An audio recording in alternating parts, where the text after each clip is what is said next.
ಎಲ್ಲರೂ ಹೇಗಿದ್ದೀರಾ ಸಖಿಯರೇ? ಇವತ್ತು ತುಂಬಾ ಚೆನ್ನಾಗಿತ್ತು ವೆದರು. ಹೊರಗಡೆ ಹೋಗಿ ಬರಬೇಕು ಅಂತ ಪ್ಲಾನ್ ಮಾಡಿ ಎಲ್ಲ ಹೋಗ್ತಾ ಇದ್ದೀವಿ. ನೋಡೋಣ ಬನ್ನಿ ಫ್ರೆಂಡ್ಸ್, ಹೇಗ್ತೀರಾ ಎಲ್ಲರೂ? ಇವತ್ತು ಎಲ್ಲ ಹೋಗ್ತಾ ಇದ್ದೀನಿ, ಬನ್ನಿ ನಿಮ್ಮನ್ನು ಕರ್ಕೊಂಡು ಹೋಗ್ತೀನಿ. ಎಲ್ಲಿಗೆ ಹೋಗ್ತಾ ಇದ್ದೀವಿ ಗೆಸ್ ಮಾಡಿ ನೋಡೋಣ. ಇಲ್ಲಿ ನಮ್ಮ ಜನರಿಗೆ ಗೊತ್ತಾಗಿರ್ಬೋದೇನೋ, ಬಟ್ ಯಾರಾದರೂ ನಮ್ಮ ವಿಜಯಪುರಕ್ಕೆ ವಿಸಿಟ್ ಮಾಡ್ತಾ ಇದ್ದರೆ ಅದು ರೇನಿ ಸೀಸನಲ್ಲಿ ಬಂದರೆ ಖಂಡಿತ ನಮ್ಮ ಊರಿನ ಯೂತ್ನಾಳ್ ಕೆರೆಗೆ, ಆಲ್ಮೋಸ್ಟ್ ಎಲ್ಲರೂ ಅದನ್ನು ಬೂತ್ನಾಳ್ ಟ್ಯಾಂಕ್ ಅಂತ ಕರೀತಾರೆ, ಅಲ್ಲಿ ಕೂಡ ನೀವು ವಿಸಿಟ್ ಮಾಡಿ. ತುಂಬ ಚೆನ್ನಾಗಿದೆ, ತುಂಬ ಹಳೆ ಕಾಲದ ಕೆರೆ ಇದು. ತುಂಬಾ ಚೆನ್ನಾಗಿದೆ. ಈ ಮಳೆಗಾಲದಲ್ಲಿ ಕೆರೆ ಎಲ್ಲ ತುಂಬಿಟ್ಟು ಹೊರಗಡೆ ಬರ್ತಾ ಇದೆ ನೀರು, ಅಷ್ಟೊಂದು ಚೆನ್ನಾಗಿದೆ. ಕಣ್ಣಿಗೆ ನೋಡಲಿಕ್ಕೆ ತುಂಬ ಚಂದ. ನೋಡಿ ಯಾವ ಥರ ಇದೆ ಅಂತ. ಎಲ್ಲ ರೋಡ್ ಸೈಡು ಹಚ್ಚ ಹಸಿರು, ಅಷ್ಟೊಂದು ಚೆನ್ನಾಗಿ ಕಾಣಿಸ್ತಾ ಇದೆ. ಇದು ತುಂಬ ಹಳೆ ಕೆರೆ. ಮುಂಚೆ ಇಲ್ಲೆಲ್ಲ ಗಾರ್ಡನಲ್ಲಿ ಎಲ್ಲ ಥರದ ಪ್ರಾಣಿಗಳು ಇತ್ತು. ನವಿಲು, ಜಿಂಕೆ, ಮೊಸಳೆ, ಥರದ ಪ್ರಾಣಿ ಪಕ್ಷಿಗಳು ಇತ್ತು. ಬಟ್ ಇವಾಗ ಇಲ್ಲ. ನೋಡಿ ರೋಡ್ ಸೈಡ್ ಯಾವ ಥರ ನೀರು ಬಂದಿದೆ, ಕೆರೆ ಎಲ್ಲ ತುಂಬ್ಕೊಂಡು ಬಂದುಬಿಟ್ಟಿದೆ ಅದು.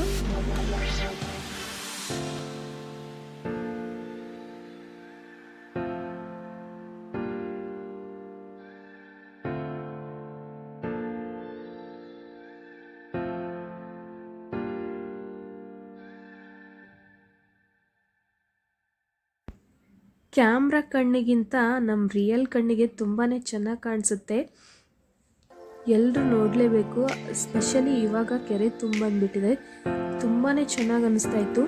ನೀವು ನಾರ್ಮಲ್ ಡೇಸ್ಗೆ ಹೋಗಿದ್ರೆ ಅಥವಾ ಇವಾಗ ನೋಡ್ತಾ ಇದ್ದರೆ ತುಂಬಾ ಡಿಫ್ರೆನ್ಸ್ ಇದೆ.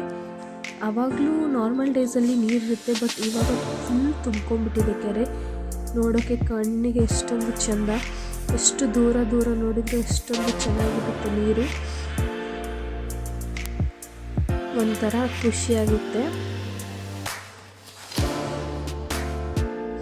ಪ್ರಕೃತಿ ಮುಂದೆ ಎಲ್ಲ ಝೀರೋ. ಎಷ್ಟು ಚೆನ್ನಾಗಿದೆ, ಎಲ್ಲ ಕಡೆ ನೀರು. ತುಂಬಾ ಖುಷಿ ಆಯಿತು ನನಗೆ. ಈ ಕಡೆ ಬಂದ್ಬಿಟ್ಟು ಗಾರ್ಡನ್ ಇದೆ. ನೋಡಿ ಎಷ್ಟು ಚೆನ್ನಾಗಿದೆ ನೀರು.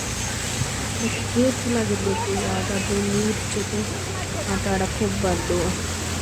ಸೇಫ್ಟಿ ಅಂದರೆ ನಾನು ಸ್ವಿಮ್ಮಿಂಗ್ ಬರ್ತಾಯಿದ್ದೆ ಅಥವಾ ದೊಡ್ಡವ್ರಿಗಿನ ಜೊತೆಗಿದ್ದು ನೋಡ್ಕೊಂಡ್ಬಿಟ್ಟು ಎಂಜಾಯ್ ಮಾಡಿ. ಫಸ್ಟು ಲೈಫ್ ಇಂಪಾರ್ಟೆಂಟು, ಆಮೇಲೆ ಎಂಜಾಯ್ಮೆಂಟು.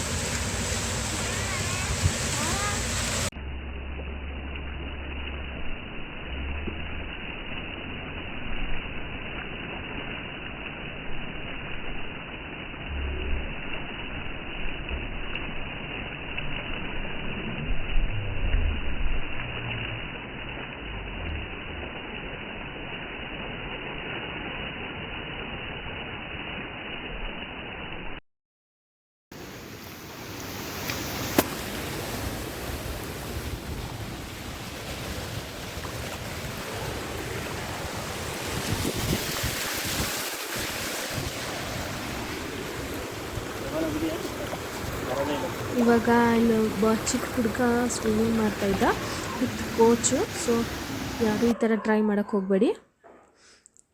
ಎಷ್ಟು ಚೆನ್ನಾಗಿ ಸ್ವಿಮ್ಮಿಂಗ್ ಮಾಡ್ತಾಯಿದ್ದ, ಅವನಿಗೆ ಸ್ವಲ್ಪ ಕೂಡ ಭಯ ಇರಲಿಲ್ಲ. ಅಪ್ಪ ನನಗಂತೂ ನೀರು ಕಂಡ್ರೆ ತುಂಬಾ ಭಯ. ಸೊ ಆದಷ್ಟು ಕೇರ್ಫುಲ್ ಆಗಿರಿ. ಈ ಕಡೆ ಗಾರ್ಡನಲ್ಲಿ ನಾನು ಹೋಗಲಿಲ್ಲ, ಬಟ್ ಮುಂಚೆ ತುಂಬಾ ಚೆನ್ನಾಗಿತ್ತು. ಎಲ್ಲ ಪ್ರಾಣಿಗಳಿತ್ತು, ಮತ್ತು ಆಟ ಆಡಲಿಕ್ಕೆ, ಚಿಕ್ಕ ಮಕ್ಕಳು ಆಟ ಆಡಲಿಕ್ಕೆ ಎಲ್ಲ ಥರದ ಜೋಕಾಲಿ ಉಯ್ಯಾಲೆ ಎಲ್ಲ ಇದೆ. ಅಲ್ಲಿ ವಿಸಿಟ್ ಮಾಡಿ. ಹಾಗೆ ನಾವು ಈ ಕಡೆ ಯಾಕೆ ಹೋಗ್ತಾ ಇದ್ದೀವಿ ಅಂದರೆ, ಇಲ್ಲಿ ಬ್ರಿಡ್ಜ್ ಕಾಣಿಸ್ತಾ ಇದೆಯಲ್ಲ, ಅಲ್ಲಿಂದ ಸ್ಟ್ರೈಟ್ ಹಾಗೆ ಹೋದರೆ ನಮಗೆ ಆ ಬ್ರಿಡ್ಜ್ ಮೇಲಿಂದ ಕೆರೆ ವ್ಯೂ ತುಂಬ ಚೆನ್ನಾಗಿ ಅನಿಸುತ್ತೆ ಅಂತ ನಾವು ಹೋದ್ವಿ. ಮುಂದೆ ಏನಾಗುತ್ತೆ ಅಂತ ಹೇಳ್ತೀನಿ ನೋಡಿ.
ಇದನ್ನು ಯಾವ ಥರ ಯೂಸ್ ಮಾಡಬೇಕು ಏನೆಲ್ಲ ಇನ್ಸ್ಟ್ರಕ್ಷನ್ ಕೊಟ್ಟಿದ್ದಾರೆ. 1 ಡೇ ನೀರಲ್ಲಿ ಇಡಬೇಕು ಅಂತ ಹೇಳಿದ್ದಾರೆ. ನೋಡೋಣ ಇದರಲ್ಲಿ ಯಾವ ಥರ ಅಡುಗೆ ಆಗುತ್ತೆ ಅಂತ. ಐ ಹೋಪ್ ನಿಮಗೆ ಈ ನಾನು ಮಾಡಿರೋ ವಿಡಿಯೋ ಇಷ್ಟ ಆಗಿದೆ ಅನ್ಕೋತೀನಿ. ಇಷ್ಟ ಆದರೆ ಲೈಕ್ ಮಾಡಿ, ಸಬ್ಸ್ಕ್ರೈಬ್ ಮಾಡೋದನ್ನು ಮಾತ್ರ ಮರಿಬೇಡಿ ಫ್ರೆಂಡ್ಸ್. C you soon.